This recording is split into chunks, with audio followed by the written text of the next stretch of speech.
So, how to write in an accessible format for audiences with learning disabilities. So, this is what we're going to be covering today. So, how to write in an accessible format, including language, visual communication, text size backgrounds, and images, and lots of other things I'm sure that Sophie will tell us all about. Then we're also going to look at some of the resources that we have available on Food a Fact of Life for supporting pupils with additional needs, and then also some resources to support your professional development if you are a teacher of pupils with additional needs. And then we've got some information about further reading and sources of information. So what I'm going to do is I'm going to unshare, and then Sophie will then share her presentation, and Sophie will do her presentation, and then I'll pick it up again looking at the resources and things. Okay, guys, so thank you for joining today. I'm just going to give you a little bit of context about what I do and my role here at MenCap. I've been working at MenCap for 11 years now, and prior to that I was a support worker working with people with additional needs, profound and multiple learning disabilities, and communication issues. So I've got a background in learning disability and complex needs, but sort of worked my way into the marketing sort of strand at MenCap, and have been there ever since. My role predominantly at MenCap is actually to produce a lot of our marketing material and work on the production side of our communications. But one strand of that work also involves the production of accessible communications, mainly in the form of easy read, along with making sure that everything that we produce is written in an accessible format, and has gone through all of our accessibility checks at MenCap. So this is going to be a bit of a whistle-stop tour of easy read. I'll share my email at the end, and if anyone's got any additional questions or wants to chat further, then I'm more than happy to pick up with people, and I can share a raft of information. Perhaps I'll share with Frances and she can pass on to you guys. So we'll get cracking because I realise we don't have a huge amount of time today. So basically we're going to cover a few different elements in the session. First of all, differentiating between learning difficulty and learning disability. We're then going to look at what is easy read, why we use it and why it's so important. And then I'm going to go through how we write in easy read and what a easy read document should look like once you've finished producing it. So learning disability or learning difficulty, we often have a lot of confusion around this. Essentially, a learning disability is a different form of learning difficulty, from a learning difficulty, as learning difficulty does not affect general intellect. A learning disability, however, is a reduced intellectual ability, and this is lifelong. It can cause difficulty when we're talking about doing daily activities such as household tasks, making payments, working with money. And it's really important for people to understand that this is a lifelong condition. People are born with a learning disability. And as a result, people will generally take longer to learn and to understand and develop new skills, or work with complicated information and interact with other people. And obviously, as part of that, understanding written work and wording can be incredibly difficult for some people with a learning disability. So a learning difficulty, there are several different types of learning difficulty, which I'm sure many of you are aware of. So ADHD, dyspraxia, dyscalculia, and dyslexia. And a person can have one or a combination of all of the above. As with the learning disability, there's a huge scale when we're talking about learning difficulty. And it's also important to note that people can have a learning disability and a learning difficulty at the same time. So I'm going to talk a little bit now about why we use easy read and why it's so important. You'll see as we go through this presentation that quite a lot of the slides are very similar, but as we go through, I hope that you'll understand why they're so similar and why they all look very similar, and they have this kind of uniform look and feel to each slide. So we know that people with a learning disability can often take longer to learn new things, take in and remember information, talk, read and write. I'm going to discuss why we use Easy Read and why it's so important. So 70%, which is a huge stat, of people with a learning disability have some form of difficulty in communicating. 60% of these people have some kind of visual impairment. And 8 out of 10 of these people with a learning disability can often struggle with reading tasks. I just want it'd be helpful if everyone could just take a second to think about what kind of information you guys might see in your kind of day-to-day work, whether that's in a teaching environment, whether that's with SEN pupils that you work with, or people that you're writing communications for. There's a whole raft of things, but some of the most common information that we find comes through that's incredibly difficult for our audiences to understand. Bills, contracts, instructions, letters, meeting notes, so agendas, menus, policies and signs. I mean, the list goes on. I'm sure if anyone wanted to put anything in the chat box, I'm sure there are plenty of things that come to mind quite quickly, in terms of things that your audiences might find difficult to understand. I know that one of the biggest things that we find here at MenCap is doctors' letters, and also letters from the bank. They just seem to be written in so much jargon. I'll work through an example shortly during the presentation, and we'll look at just simplifying some of these fairly heavily worded documents. So I'm just going to talk a little bit about the Accessible Information Standard now. It perhaps won't apply to some of you, but if there are any of you from perhaps local authorities or social care providers on the call, then it may well be relevant to you guys based in the UK. So the Accessible Information Standard was a law which was brought in back in 2016, and it was to make sure that people with a learning disability or sensory loss are given the information that in a way that they can understand and are given the communication support that they need. Now, this might not be Easy Read. It might be that they need someone to come and verbalise a session for them. It might be that they need someone to do an audio recording for them or a video.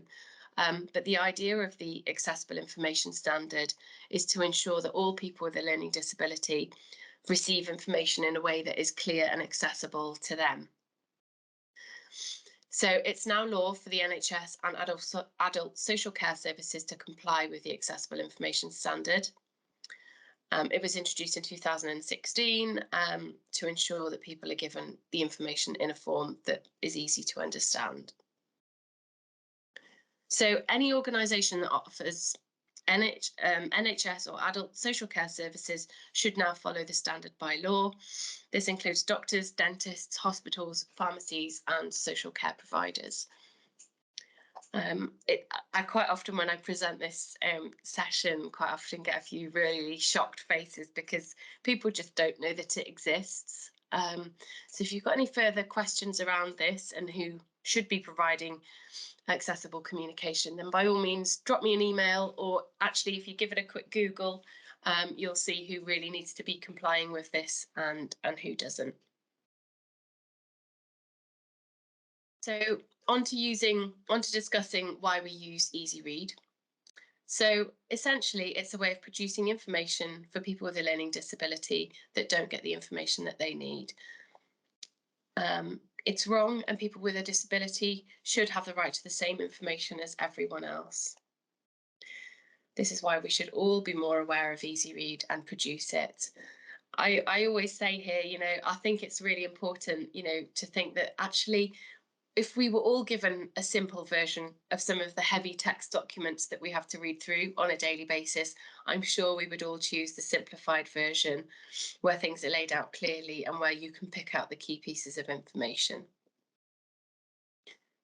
So what do we mean by Easy Read? What is Easy Read? I mean, some of you on this call might not have heard of Easy Read. This might be a completely new sphere to you guys. So I'm just going to start from the top, and we're going to look at how we would produce an easy read piece of information. So essentially, it's a way of making information for people with a learning disability or additional needs or communication problems. So it's a clear and easy to understand form of communication, and it's generally produced as a combination of words and images.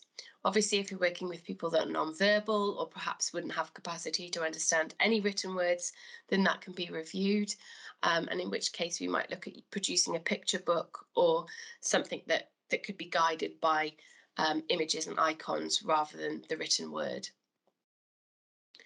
So it should be a mature and a professional document aimed at the relevant audience. So, for the people on this call, obviously you will need to bear in mind your audience. I'm speaking very much from a learning disability perspective here, but, easy to understand communication can be replicated across all of your audiences.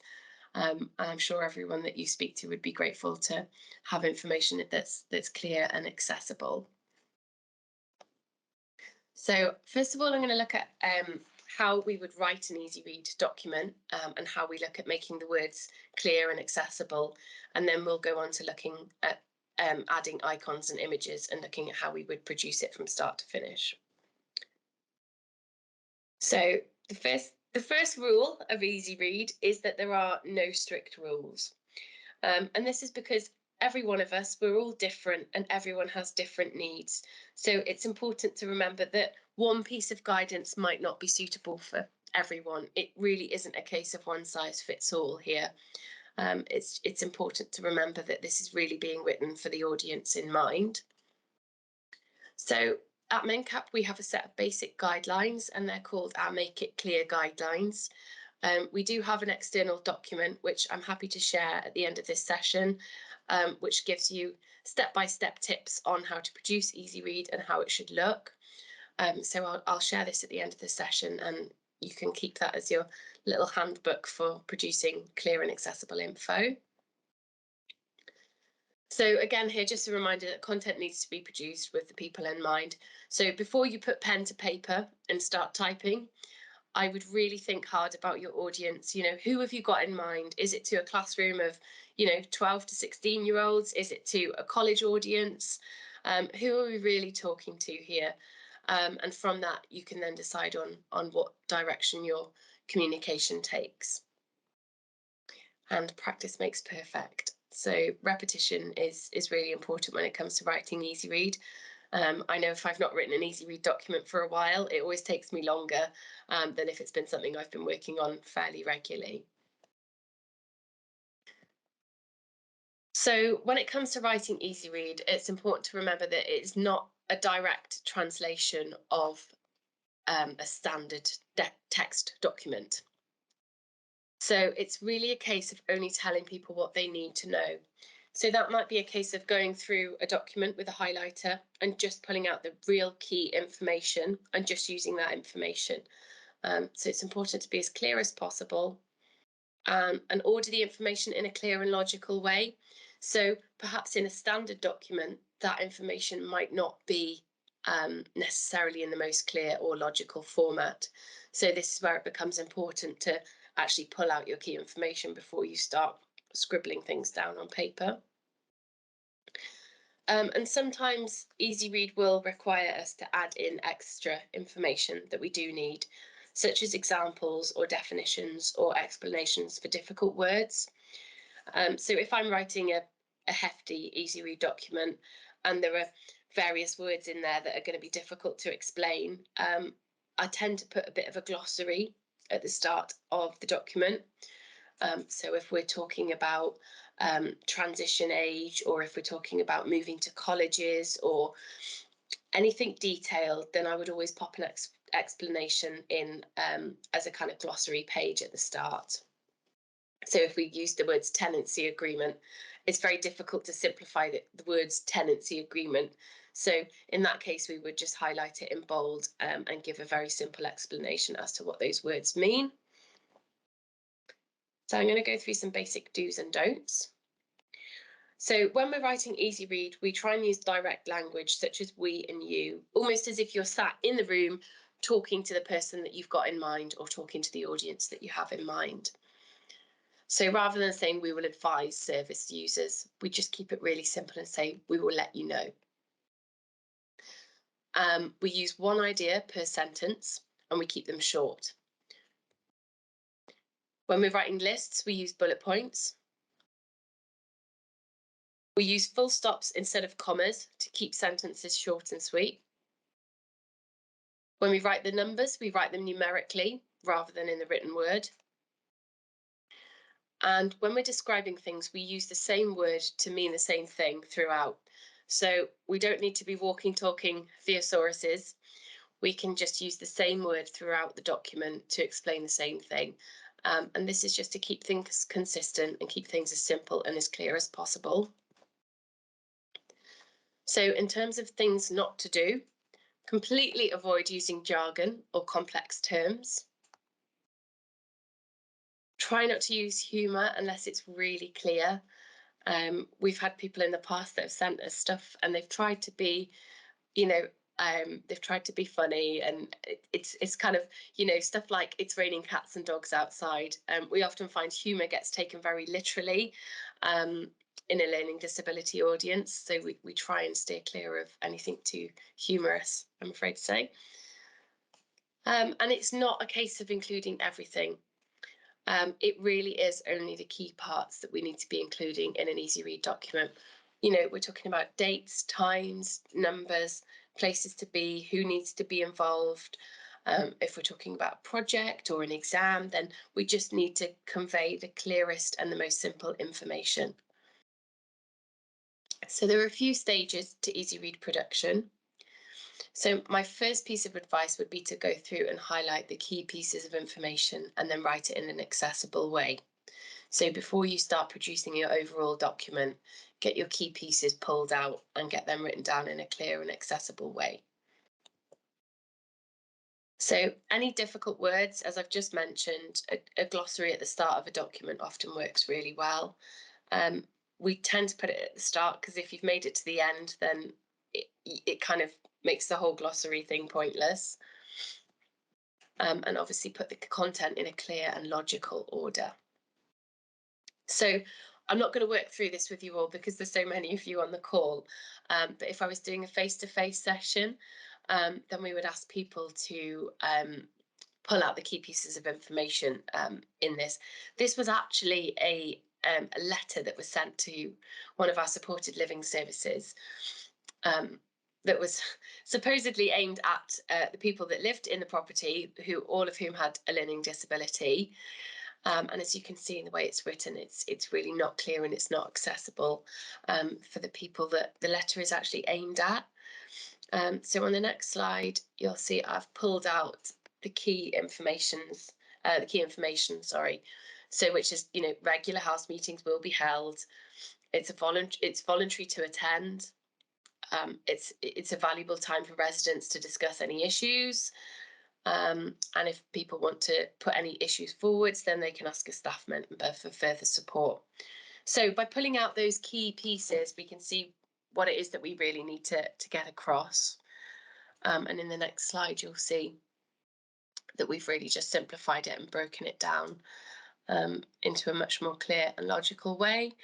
We've used bullet points and we've spaced everything out. You'll see there's a double line space in between each bullet point, just to let the copy breathe a little bit, to give it some clear space. So as you're producing your piece of easy read, keep asking yourself, are you saying what you need to say? Why is what you're saying important? Are you making your point clear? And will people know what a word means? And if you are in any doubt, then obviously use an example. And are you using the most simplified word? I often find my first attempt at writing some easy read, actually, if I go away and have a cup of tea and come back, I often find that I can actually think of a more simple word and an easier way of describing something. So I'm just going to go on to how we actually make it look like an easy read and the kind of layouts and formats that work best for audiences with a learning disability. I should mention that this presentation was actually developed with a group of people with learning disabilities that all fed into the production of Easy Read and helped us evolve this piece of training.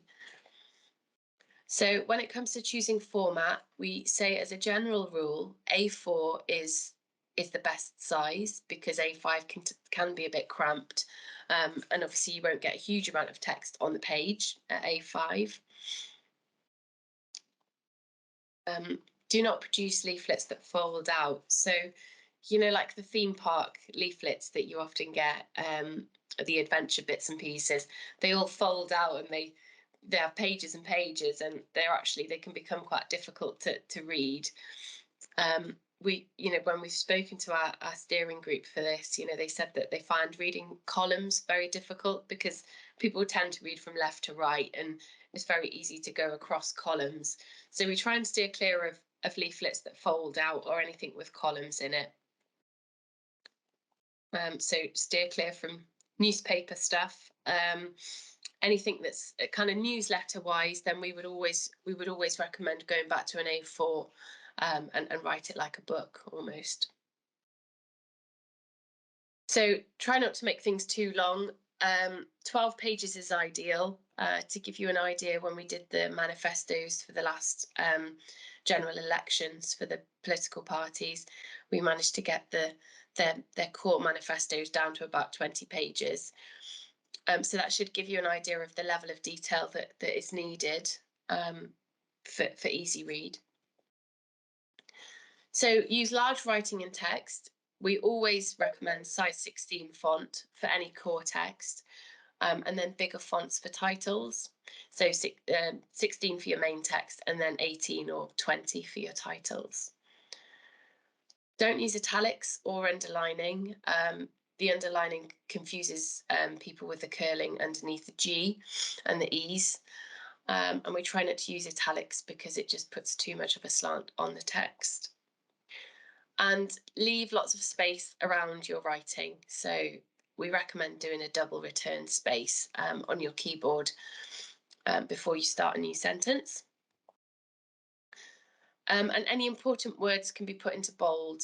And if those words need a bit of explanation, pop an explanation next to the word. So make sure your writing is clear to read against the background. After a huge amount of research and chatting through with steering groups and focus groups, black on white works best from the feedback that we've had. Those of you working with people with dyslexia, I know that some different coloured backgrounds and screen aids can support. From a learning disability perspective, we recommend black on white. So if you are producing a larger document, so something that is sort of 12 to 20 pages long, then we would recommend using a contents page and obviously page numbers. And if you can, break it down into different sections with really simple titles. So I'm just going to chat through using pictures and symbols now. There is no strict guidance on using pictures and symbols, but what we do say is we always recommend popping a picture or an image next to the text to accompany the text. The idea being that we read from left to right, so by popping an image to the left of the text, it gives people a visual idea of what the text is then going on to discuss. So we would say choose a picture that best describes what the writing is about, and then be consistent with those pictures that you use. So if you've used them once to talk about, let's say, school dinners, then we would use the same photo or a similar photo throughout those documents that you're producing. And obviously make it clear which piece of writing the picture goes with. So obviously put the image to the left and then make sure that it lines up with the text. We recommend if you're using a Word document that you pop a 6 centimetre margin in so that the pictures can sit next to the writing. And as an organisation, we use photo symbols. It's basically an online server which we pay an annual subscription to, which has an incredible raft of images that are designed to be used in the production of accessible communication. And there is absolutely everything from school dinners to schools to teaching to education, you name it, it's on the system. So it's a really, really handy tool for using images to marry up with text. If you just type in Google photo symbols, it's worth having a look. I'm not sure what the subscription costs are for one person or two people, but we have an organisational subscription. So it might be worth you looking into that if it was of interest. There are other symbols that you might see, such as the widget rebus or picture communication symbols. The feedback that we had from these is that they weren't always the most accessible because people didn't necessarily know what the images were trying to portray. I think the speak one here is fairly poor, to be honest. I mean, obviously it's up to whoever's producing the information in relation to their audience, but we tend to steer clear from these and try and use photos where we can, mainly because they're photos, so they are real life situations, and they give a bit more context and a bit more reality to what we're producing. It's worth just remembering that Easy Read is not always the best option and that one size does not always fit all. And I would imagine the people I'm talking to here are all from a variety of audiences and backgrounds, and you're all catering for different people. So it'd certainly be worth you thinking about, who ultimately is going to be reading the information and how do they like to communicate, and what will work best for them. Obviously, if you have the opportunity to run a steering group or a focus group with the people that are, at the centre of your cause, then it's worth doing that because sometimes you get surprised by the feedback. It might be that people actually want a video or some animation or just some really clear wording. So if you have the opportunity or the capacity, then it's worth thinking about having a steering group to understand what works best for the people in your cause. So some helpful tips to remember is that Easy Read is not a direct translation.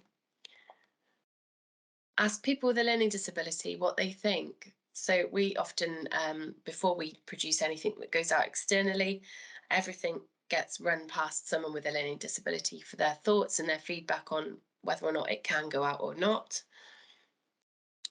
Say it out loud, read it out to people in the office and just check that it makes sense. I hope that was of some help to you all. I hope it was of some interest. It has been a bit of a whistle-stop tour because I know everyone's fairly tight on time and you've all been working all day. So if you've got any questions, I'm more than happy to answer them. We've got a little bit of time, so if anyone wants to fire any questions into the chat box, I'm more than happy to try and answer them. I'm just picking up one here that says, how do you make your text interesting to the level between your focus groups? Well, so here we would generally be working with people with a learning disability. So we would focus it on an audience with varying learning disabilities, and really try and strike up a conversation with people to find out what's interesting to them and then tailor it to the people that we have in mind in the group. To PR Robinson, the best font style to use in general, if you don't have MenCap FS, then we generally say Arial, because that's about the closest that we have to MenCap FS. We just had one other question from earlier in the chat. The question was, do any schools have to follow the Accessible Information Standard by law? No, not by law. I don't believe, not by law. It's around NHS providers and adult social care services. So I don't think you're bound by law to be producing it. I don't think there'll be anyone knocking on your door to wave the accessible information stick at you. Great, thanks. I had one other question for when we share the PowerPoint afterwards. I just thought that some of the links were to your intranet site. Will they I'll tweak it. still work? Yeah, Brilliant, no, they won't. They won't work, but I'll tweak that, and I'll pull that last link. I'll pull that last slide off and send you the attachments as PDFs instead. Fantastic, thank you. No problem. And then I'm just looking at the last question there, saying that you've got a gap between the levels of learning disability, and this is something that we come up against quite a lot. I would say go with the simplest version you possibly can. Keep it really, really simple. I don't know what your setup is, but if there was a possibility that you might be able to run 2 groups, one with perhaps higher or sort of high levels of cognitive skills, then I would perhaps do that, and then have a second group for people that would perhaps struggle a little bit more and have a really simplified version for them. But if that's not possible, then I would go with keeping it as simple as you possibly can. Great, that's fantastic, Sophie. Thank you so much. That's been really interesting. What we're going to do now is we're just going to go through some slides relating to the resources that we have on Food Facts of Life. But if anybody's got any more questions for Sophie as we go along, then please do pop them in the chat box, because Sophie's going to stay with us until the end of the session. So the first thing I'm just going to go through is just some other suggestions for supporting pupils. Now, these have come from our additional needs working group that we've got, and some of them included using the built-in accessibility checker, that's a tricky word to say, accessibility checker in Microsoft Office 365 when creating presentations and documents. So that is that's a really good thing if you've got Office 365. Actually just check how accessible your resources are. Use visual aids for routines and emotions using images pupils recognise, such as Widget or Makaton. And Sophie was mentioning some of the symbols previously, and we've got some resources, not many, but some resources on the website that use the widget symbols, and we've got some recipes as well. Create as many visual aids as possible, and then also separate from the written resource, and then perhaps one that has the written and visual together. So you've got the pictures on their own, and then you've got the writing with the pictures.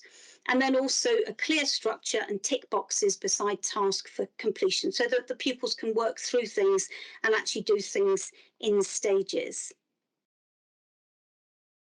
And then also, Sophie mentioned about the colour of paper, and studies have shown that some young people with dyslexia may benefit from using coloured paper or coloured overlays, and that will be something that you can discover through your Senko at school. It's also useful to laminate resources so they can be written over and wiped and reused, and then also present tasks in small chunks. And again, there's just some examples on the screen of some new resources that we've got online.